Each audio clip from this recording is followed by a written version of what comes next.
Hello, and welcome to my half-assed channel. My name is Adam Khan. Doo-doo-doo, doo-doo-doo, doo-doo-doo, YouTube music. My favorite part of the videos. Actually, it really is. I'll start with the disclaimer. I'm not a financial planner. I'm not an accountant or a lawyer. Please use any of this information as entertainment purposes only. Reach out to your financial planner or your lawyer or accountant for any decisions you make in that realm. Wow, we've had quite some follow through from the Fed. I wouldn't be surprised to see a big pullback.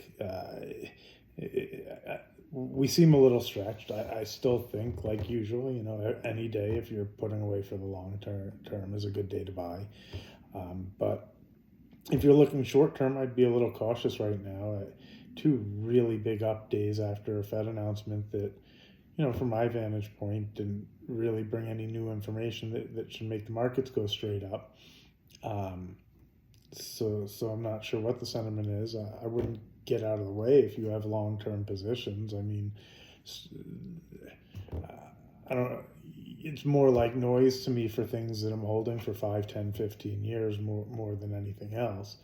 But I am excited to see it up as much as it is, and I don't fight the trend because, at least for the year, it seems to be going in that direction. If I'm looking to make trades, I'd be sticking with the long side, but I would, I might even be reversing, but I wouldn't be real aggressive about it because it could follow through pretty strong. But I would expect to see a sell-off. I just wouldn't know what Google and Amazon earnings are going to look like. I just feel like after Facebook, earnings, and they crushed it on the markets today, a follow through to the upside seems harder than a pullback. The thing that's tough, I wouldn't want to put it on as a trade because, to be fair, I'm looking for when it pulls back to be a buyer more than anything else. Because I saw the same thing in the currency markets. The euro currency broke above 110, which is pretty exciting, but I wouldn't be surprised to see it retest 108 and possibly even down to like 106 or something to shake out guys like me who are trading it. Give it a big enough move to get somebody to really be nervous that it might reverse course. I still stand by, I don't know if I've mentioned, I joke about my Varney indicator, Varney glasses when I was a kid, or, clothing and things like that today. Despite the big currency move, people who are in Europe, things are still cheap compared to what they are here, and I think that's just a currency move.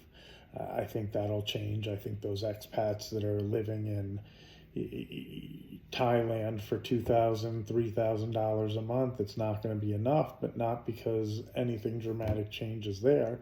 I think what'll change is the amount, how far their dollar goes. I think that what'll happen is you'll see the dollar weaken, and your weaker dollar will, you might have more of them because the stock market went up, but to be fair, worldwide, maybe they aren't worth as much. And I picture currency moves lasting, years, not months. They used to trend for 10 or 15 years. I don't know that they trend that long in today's world, but I assume they do. Governments are a lot more patient than people, and their time horizons are different. And of course, governments trade currencies too. I mean, it's their currency. There's no reason, if the dollar isn't too strong, the U.S. might not, there's no reason they may not sell some dollars when it gets too strong and then wait for it to get too weak and buy them back.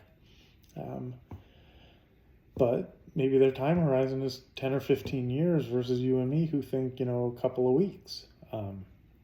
Anyway, that's what I see happening, and I see it continuing. But I think over the next couple days, it could totally reverse. But over the long term, the trend's been great.